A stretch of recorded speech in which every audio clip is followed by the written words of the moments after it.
ஸ்ரீ இராமாயணம் பாகம் 4 தாடகை வதம். மறுநாள் மூவரும் காலை கடன்களை முடித்துக்கொண்டு புறப்பட்டார்கள்.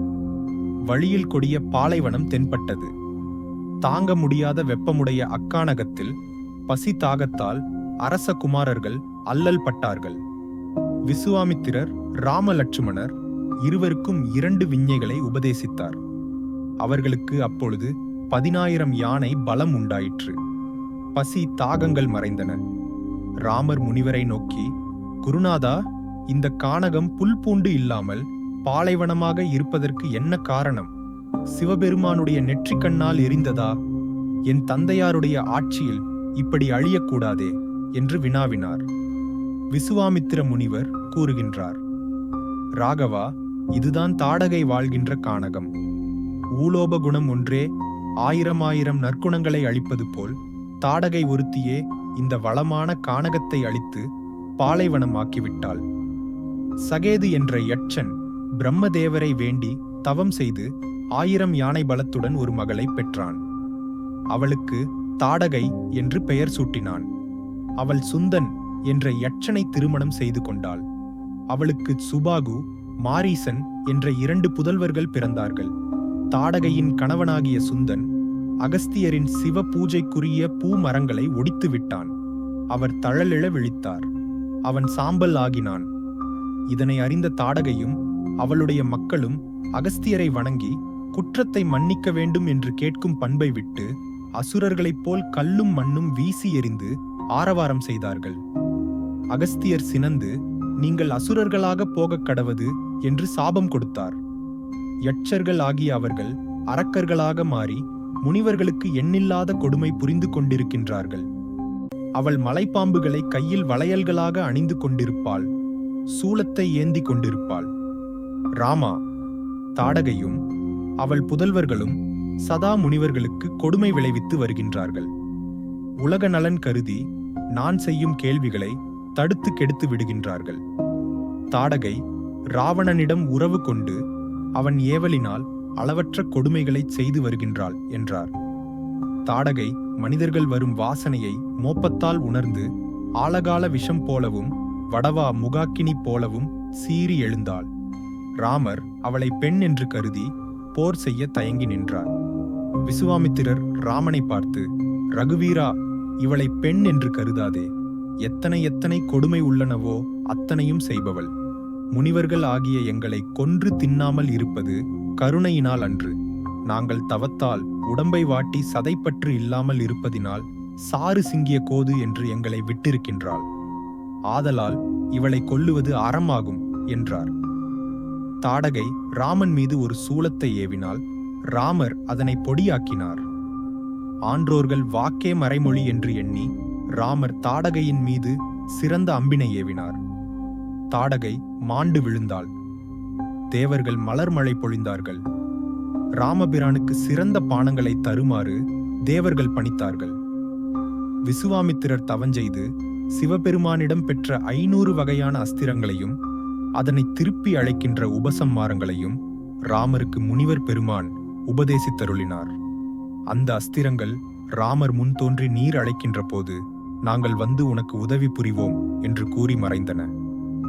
ராமரால் விசுவாமித்திரர் அடைந்த பயன் 10% ராமர் அடைந்த பயன் 90% ஜபம் புரிபவனுக்கு ஜெபமாலை வேண்டும். பூஜை புரிபவனுக்கு நல்ல சுகநாதமுள்ள மணி வேண்டும். எழுதுகின்றவனுக்கு எழுதுகோல் வேண்டும். அதுபோல இந்த அஸ்திர லாபத்தை முனிவரால் ராமர் பெற்றார். வேள்வி காவல் முடிந்து மூவரும் கோமதி என்ற நதி சரையு நதியில் கலக்கும் சங்கமத்தில் ஓரிரவு தங்கினார்கள். விசுவாமித்திர முனிவருடைய தமக்கையும் ரிசீக முனிவருடைய மனைவியும் ஆகிய கௌசிகை என்பவள் உலகத்தக்க நன்மை செய்யும் பொருட்டு நதியாக ஆனாள்.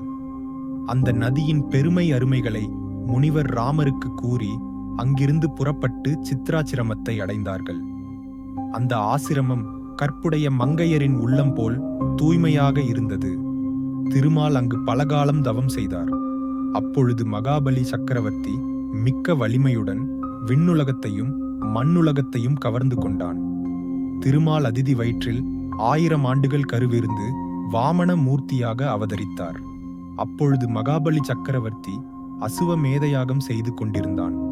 பெருங்கொடையாளியாகிய அவனை வலிமையால் அடக்க முடியாது. அவனை தானத்தில்தான் வெல்ல வேண்டும் என்று கருதி யாகசாலையை அடைந்தார். அவருடைய குறுகிய வடிவத்தைக் கண்டு எல்லோரும் எள்ளி நகையாடினார்கள்.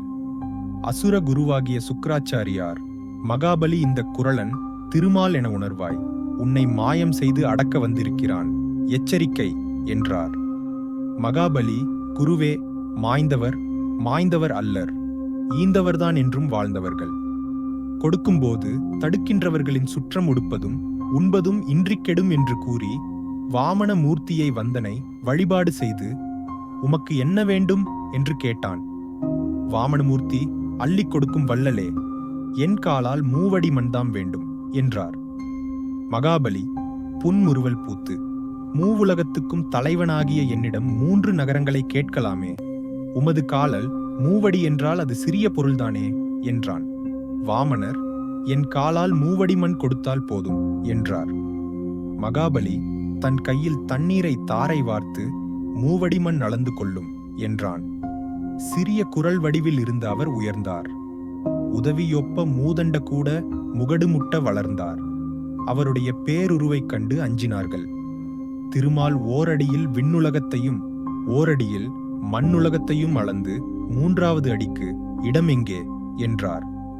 மகாபலி, தங்கள் 3வது அடிக்கு இடம் என் சென்னி என்றான். வாமனமூர்த்தி அவனுடைய தலையில் திருவடியை வைத்து அதல பாதாள உலகத்திலேயே மகாபலியை இருத்தினார். ரகுநந்தனா, இத்தகைய வாமனமூர்த்தி அவதரித்த இடம் இது மிகவும் புனிதமானது என்றார் முனிவர். அந்த சித்திராசிரமத்தில் பாம்பும் கீரியும் மயிலும் பாம்பும் ஒன்றுபட்டு உறவாடின. நுளிவாரும் மெலிவாரும் ஒன்றுபட்டு நின்றனர். மாமுனிவர், ராமா, இனி நான் யாகத்தை தொடங்குவேன். தாடகையின் புதல்வர்களாகிய சுபாகுவும் மாரீசனும் அவர்களுடைய சேனைகளான அரக்கர்களும் உதிரத்தையும் மாமிசங்களையும் யாகத்தில் சொரிந்து அசுத்தப்படுத்தி இடர் புரிவார்கள். இனி நான் மௌன நிலையிலிருந்து யாகம் புரிவேன். அரக்கர்களை வதைத்து யாகத்தை நிறைவேற்றுவாயாக என்று கூறி யாகத்தை தொடங்கினார். முனிவர்கள் பலரும் வேத மந்திரங்கள் கூறியும் யாகத்துக்கு உரிய திரவியங்களை சேகரித்து தந்தும் உதவினார்கள். வேத மந்திரங்களுடன் வேள்வி தொடங்கியது. ராமர் யாகசாலையில் தெற்கு வாசலிலும் லட்சுமணர் வடக்கு வாசலிலும் வில்லேந்தி நின்று காவல் புரிந்தார்கள். தாடகையின் மக்களாகிய சுபாகுவும் மாரீசனும் 1000 அரக்கர்களும் உதிரத்தையும் மாமிசத்தையும் கல்லையும் மண்ணையும் சொரிந்து ஆரவாரம் செய்தார்கள். ராமர் சரக்கூடம் கட்டி யாகத்தில் தீய பொருட்கள் விழாத வண்ணம் செய்தார். ஒரு சிறந்த அம்பினால் சுபாகுவை கொன்றார். மாரீசன் மீது ஓர் அம்பை ஏவினார். மாரீசனை அந்த அம்பு கடலில் எரிந்தது. அவன் பாதாள உலகம் போய் ராவணனுடைய உதவி பெற்று உயிர் பெற்றான். அரக்கர்களை கண்டதுண்டமாக வதைத்து மாய்த்தார்கள். பலர் ஓடி ஒளிந்தார்கள். தேவர்கள் பொருட்டு யாகம் 5 நாட்கள் நடந்தது. 8 நுதலையுடைய பிரமை தேவனாலும் செய்தற்கரிய யாகம் பரம மங்களமாக நிறைவேறிய பின் முனிவர்கள் அவ்வபிருது ஸ்நானம் செய்தார்கள். விசுவாமித்திரர் ராமனை கண்குளிரக் கண்டு, ரகுநாதா, எல்லா உலகங்களையும் உன் உதரத்துள் வைத்து காத்தருளும் கடவுளாகிய நீ இந்த வேள்வியை காத்தருளியதில் என்ன வியப்பு? ராகவா, உன் நாமம் வாழ்க, உன் புகழ் ஓங்குக என்று கூறினார். பத்மாட்சன் என்ற பார்த்திபன் இந்த பரத கண்டத்தை ஆட்சி புரிந்தான். அவன் மகப்பேறு வேண்டி மாதவனை வேண்டி மாதவம் புரிந்தான். திருமால் அவன் முன் தோன்றி, உனக்கு என்ன வரம் வேண்டும் என்று கேட்டார். 6 அமுதம் அளித்த நாராயணா, திருமகள் எனக்கு மகளாக பிறக்க வேண்டும் என்று வரம் கேட்டான். திருமால் ஒரு மாதுளங்கனியை அவனுக்கு அளித்தார். அவன் அதை பிரித்த போது ஒரு பாதி செழும்பிதையும் மற்ற பாதையில் லட்சுமியும் இருக்கக் கண்டு மகிழ்ந்தான். மாதுளங்கனி போன்ற நிறமுடைய அம்மங்கைக்கு பத்மாட்சி என்று பெயர் சூட்டினான். பத்மாட்சி திருமாலை வேண்டித் தவம் செய்தாள். பத்மாட்சன் மகளுக்கு சுயம்வரம் வைத்தான். சுயம்வரம் என்றால் பெண்தானே மணமகனை வரிப்பது. 56 சிற்றரசர்களும் சுயம்பரத்துக்கு வந்து சேர்ந்தார்கள். பத்மாட்சி தந்தையை பார்த்து, அப்பா, நான் திருமாலை மணந்து கொள்ள தவம் செய்கிறேன். சுயம்வரம் எப்படி அமைத்தீர் என்று கேட்டாள். பத்மாட்சன் சுயம்வர மண்டபத்தில் நிறைந்திருக்கின்ற மன்னர்களை பார்த்து, வேந்தர்களே, விண்ணில் தெரிகின்ற நீல நிறத்தை எவன் உடம்பில் பூசிக்கொள்வானோ அவன் என் மகளுக்கு மாலை போட வேண்டும். இது என் மகளின் விருப்பம் என்றான். இது ஆகாத காரியம் என்று அரசர்கள் சீறி பத்மாட்சன் மீது போர் தொடுத்தார்கள். போரில் பத்மாட்சன் வெற்றி பெற்றான். பத்மாட்சி தவம் செய்து கொண்டிருந்தாள். வானவீதியிலேயே விமானத்தில் சென்று கொண்டிருந்த ராவணன் பத்மாட்சியை கண்டு காதல் கொண்டு பத்மாட்சியை தனக்கு தருமாறு கேட்டான் ராவணன். பத்மாட்சன் பெண்ணை தருவதில் தடையில்லை. வானத்தில் தெரிகின்ற நீல நிறத்தை உடம்பில் பூசிக்கொண்டால் என் மகள் உனக்கு மாலை போடுவாள் என்றான். ராவணன் பத்மாட்சனுடன் போர் புரிந்து அவனை கொன்றுவிட்டான். ராவணன் பத்மாட்சியை பற்றுவதற்கு முயன்றான். அவள் மறைந்து விட்டாள். அந்த நகரத்துக்கு ராவணன் தீ வைத்தான். அந்த செயல் இலங்கை எரிவதற்கு காரணமாயிற்று.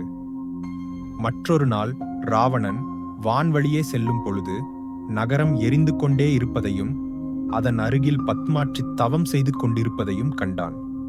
ராவணன் பத்மாட்சியை பற்ற முயன்றான். பத்மாட்சி எரிகின்ற தீயில் விழுந்து விட்டாள். ராவணன் தண்ணீரை விட்டு தீயை அணைத்தான். அதில் ஒரு பெரிய மாணிக்கத்தை கண்டெடுத்தான். அதை வண்டோதரிக்கு தர வேண்டும் என்று பெட்டியில் வைத்துக் கொண்டான். பல அலுவல் பணி காரணமாக அதனை மறந்துவிட்டான். ஒரு நாள், வண்டோதரி, பெண் மாணிக்கமாகிய உனக்கு ஒரு மாணிக்க மணியை கொண்டு வந்தேன் என்று கூறி பெட்டியை திறந்தான். பெட்டியில் ஒரு பெண் குழந்தை இருந்தது. ராவணன் அதிர்ச்சி அடைந்தான். இவள் மாயக்கண்ணி, மயக்கும் கள்ளி, என்னென்ன வடிவம் எடுக்கிறாள் என்று கூறி வாளை எடுத்து வெட்டுவதற்கு ஓங்கினான்.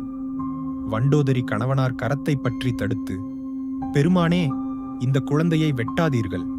மாறி மாறி பல வடிவங்கள் எடுத்த இவள் பத்ரகாளியாக மாறி உன்னை கொன்று விடுவாள். இந்த பெட்டியிலே வைத்து மூடி எங்காவது புதைத்து விடுங்கள் என்று கூறினாள். பெட்டியை மூடி அரக்கர்களின் கையில் கொடுத்து இமயமலை சாரலில் புதைத்து விடுங்கள் என்றான். அவ்வாறே அவர்கள் புதைத்து விட்டார்கள். சிலர் இலங்கையிலே சீதை பிறந்தாள் என்றும் சீதை பிறக்க இலங்கை அழியும் என்றும் கூறுவார்கள். மதிலாபுரிக்கும் கடலுக்கும் சம்பந்தமே இல்லை. மதிலாபுரி இப்பொழுது ஜனக்பூர் என்று வழங்குகிறது. அதற்கு பாட்னாவில் இருந்து ஜீப்ல போக வேண்டும். நேபாளத்தின் பார்டர்ல இந்த நகரம் இருக்கின்றது.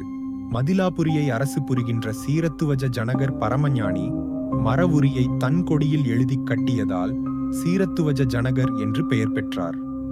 இவருடைய தம்பி குச்சத்துவஜர் என்பவர் சாங்காசியம் என்ற நகரத்தை ஆட்சி புரிந்து வந்தார். ஜனகரிடம் கௌதமரின் புதல்வராகிய சதானந்தர் புரோகிதராக இருந்து வந்தார். ஜனகர் வேதாந்த வித்தகர். மகப்பேறு வேண்டி பொற்கொழுவால் வேத மந்திரம் சொல்லி உழுகின்ற பொழுது இராவணனால் புதைக்கப்பட்ட பெட்டி கிடைத்தது. திறந்து பார்த்தார். மகாலட்சுமியே குழந்தையாக விளங்கிக் கொண்டிருந்தாள். ஜனகர் அளவற்ற மகிழ்ச்சி அடைந்து சீதை என்று பெயர் சூட்டினார். தான தருமங்கள் செய்தார். பின்னர் 6 மாதம் கழித்து ஜனகருடைய மனைவி சுனயனி கருவுற்று வேறு ஒரு பெண் குழந்தையை பெற்றாள். அப்பெண்ணுக்கு ஊர்மிளை என பெயர் சூட்டினார்கள். ஜனகருடைய தம்பிக்கு மாண்டவி, சுருதகீர்த்தி என்ற 2 பெண் குழந்தைகள் பிறந்தார்கள். ஒரு நாள் இந்த 4 பெண் குழந்தைகளும் அரண்மனையில் பந்து விளையாடிக் கொண்டிருந்தார்கள். சீதாதேவி வீசிய பந்து ஜனகர் பூஜை செய்கின்ற சிவவில்லின் அடியில் சிக்கிக் கொண்டது. சீதை, ஊர்மிளை, பந்தை எடுத்துப் போடு என்றாள். ஊர்மிளை பந்து சிவதனுசின் கீழே அகப்பட்டுக் கொண்டது. அது 60,000 பேர் எடுக்கக்கூடியது என்றாள்.